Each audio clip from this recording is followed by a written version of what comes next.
Nous sommes le 12 juillet 2014 à Fairhaven, entre Boston et New York. Conrad Roy entre dans son pick-up noir. Il a 18 ans, Conrad. Il se rend sur le parking d'un supermarché. Nous sommes un dimanche. Personne à l'horizon. À l'arrière du pick-up, Conrad a placé une pompe à eau thermique et dès qu'il la démarre, le moteur fait un boucan d'enfer. Il sait, Conrad, sa fidèle copine le lui a expliqué. Si pour mourir, tu trouves la pendaison trop violente, choisis le bruit. Il y a un moyen, beaucoup plus doux, le monoxyde de carbone. Et c'est pour ça que Conrad a installé cette pompe à eau sur le siège arrière de son véhicule. Pour mourir. Revenons un petit peu en arrière pour savoir comment Conrad en arrive à cette situation. 2 ans auparavant, en août 2012, Conrad, qui a alors 16 ans, part en vacances avec ses parents en Floride. Conrad est un petit peu renfermé, et comme certains ados, il a des complexes. Son physique tout d'abord. Il se trouve laid, mais alors laid comme un pou. Et puis, il se sent nul. Nul intellectuellement, nul en sport, nul en relation, nul avec les filles, bref, rien ne va. Il est considéré par ses amis d'école comme timide, et par sa famille comme un petit peu trop sensible. Rien d'alarmant à son âge. Ce n'est pas un ado à problème. Il a 2 sœurs, dont il est l'aîné, et ses parents l'adorent. Mais lui, il reste persuadé qu'il est nul et que personne ne le comprend. En cette magnifique journée d'août 2012, il marche sur le bord d'une plage. Il remarque une fille assise sur le sable. Timidement, et l'air de rien, il s'en approche. Elle est mignonne, elle est blonde. Elle lève la tête et lui sourit. Et lui, il a l'impression que c'est la première fois qu'une fille lui sourit. « T'es en vacances ?» lui demande-t-elle. Mais elle lui parle. Il en est tout retourné. Il a du mal à lui répondre « Oui, je suis en vacances. » Et ils se mettent à discuter. Il s'assoit à côté d'elle. « Je m'appelle Michel, lui dit-elle, Michel Carter. J'ai 17 ans. » Et puis elle lui raconte qu'elle est un petit peu à part et que là, elle n'avait pas le moral. Elle est un petit peu rejetée de tous. Et pour couronner le tout, elle est anorexique. Conrad, lui, il lui raconte qu'il n'est pas bien dans sa peau non plus. Et elle le comprend. Enfin, quelqu'un qui le comprend. Lorsqu'il lui demande où elle vit, il tombe des nues. Ils sont presque voisins, séparés d'à peine 50 km. Si ça, ce n'est pas un signe du destin, se dit Conrad. Michel va devenir sa confidente, son amie, la seule personne avec qui il parlera, la seule personne avec qui il estimera pouvoir parler. Les vacances finissent, naturellement, le couple d'amis rentre chacun chez soi. Commence alors une conversation qui va durer 2 ans. Une conversation par SMS. Des milliers d'SMS. Et quand je dis des milliers, je parle bien de dizaines de milliers d'SMS. Ils se confient leur mal-être comme leur bien-être. Par exemple, lui, il lui annonce fin 2013 qu'il est reçu dans une prestigieuse université. Lui, le raté, lui, il est reçu. Il lui parle de la mer. Il lui parle des bateaux. Il rêve d'être capitaine sur un bateau. Il a des projets.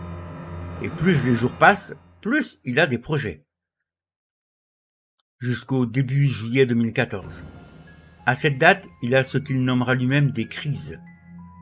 Des crises, ça veut dire des rechutes, c'est-à-dire dépression et anxiété sociale. Rien ne va plus. Il a besoin de soutien. Heureusement, Michel est là. Pour Michel, rien ne va plus non plus.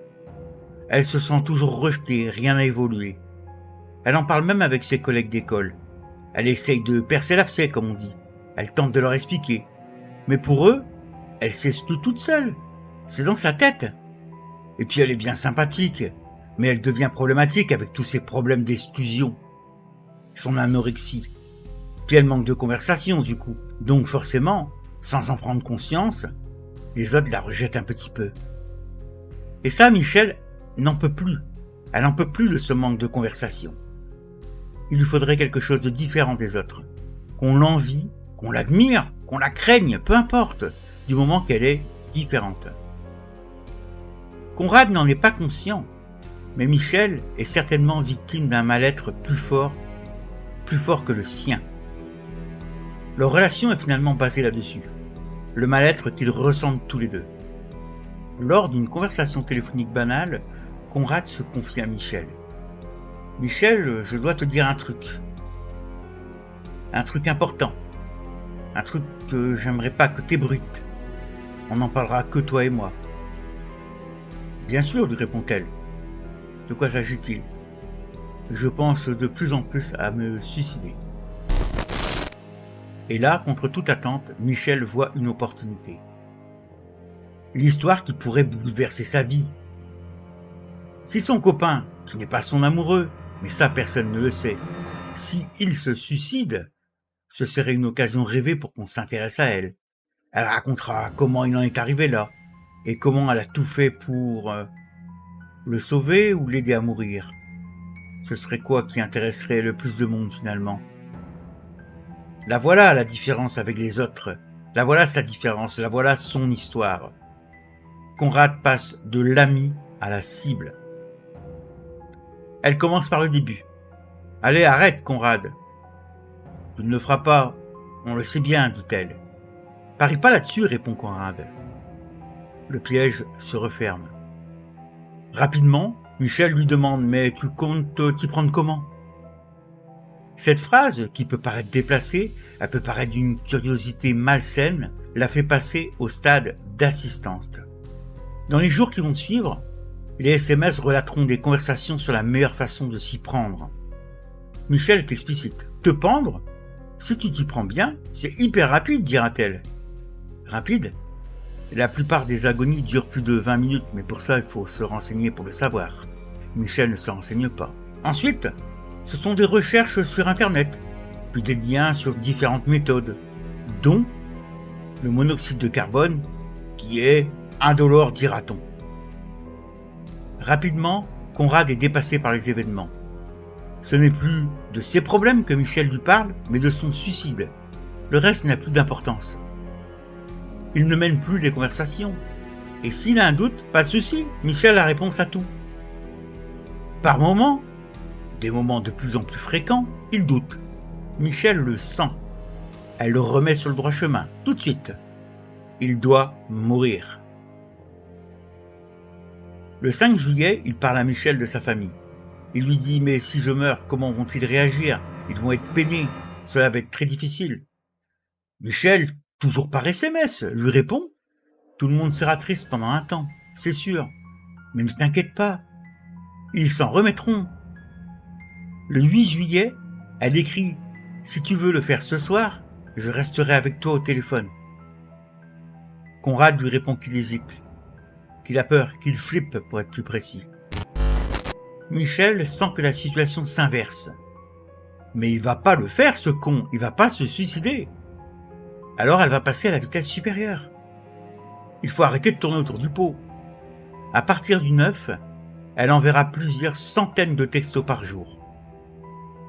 Ces derniers diront par exemple « Tu ne fais que repousser de plus en plus ».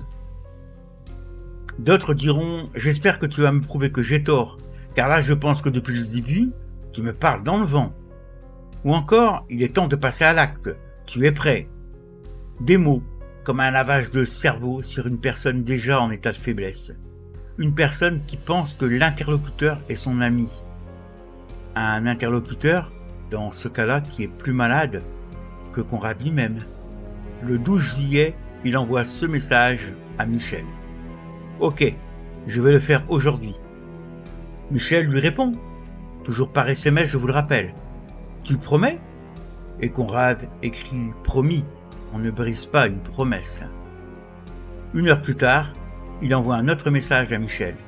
« Ok, où je vais pour le faire ? Même choisir l'endroit, il en est incapable. » Elle lui répond, et on sent l'irritation dans son SMS. « Va sur un parking et fais-le, juste fais-le. » Il y va le Conrad. Et nous l'avons vu au départ, il allume sa pompe à eau. Puis il pense à sa mère. à ses sœurs, à sa vie, et il sort du pick-up. Il respire. Il appelle Michel. Il lui dit « Je crois que je suis en train de faire une grosse connerie. » « Non, lui répond-elle. Tu es courageux. Tu as fait le bon choix. Remonte dans ton pick-up. » Et il remonte. Quelques heures plus tard, dans la nuit du 12 au 13, le pick-up noir est retrouvé par une patrouille de police. À l'intérieur, un corps avec dans ses mains un téléphone. Les policiers pensent d'abord à un suicide, mais aux lectures des SMS, ils n'en sont plus certains.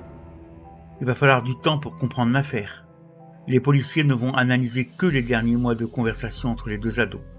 Plus de 20 000 SMS dans les 3 derniers mois, dont 1000 dans les derniers jours de Conrad. Michel, elle va se rendre à l'enterrement.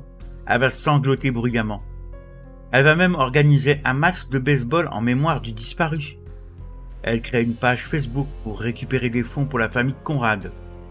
Et on la soutient. Elle n'est plus une exclue. On admire même son courage et son investissement.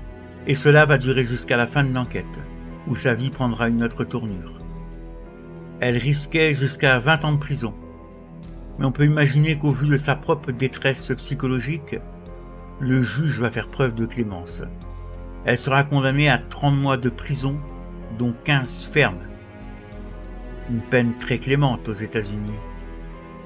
Je ne vous donnerai pas mon avis sur cette condamnation, je vous laisse le soin de vous créer votre propre avis. Ce que je peux vous dire, c'est qu'en France, pour des affaires moins litigieuses, les condamnations sont nettement plus lourdes. Je vous remercie d'avoir suivi cette petite histoire qui concernait Conrad, qui lui rend un petit peu hommage aujourd'hui. Si cette dernière vous a plu, n'hésitez pas à vous abonner à la chaîne et à mettre un petit like. Merci, au revoir.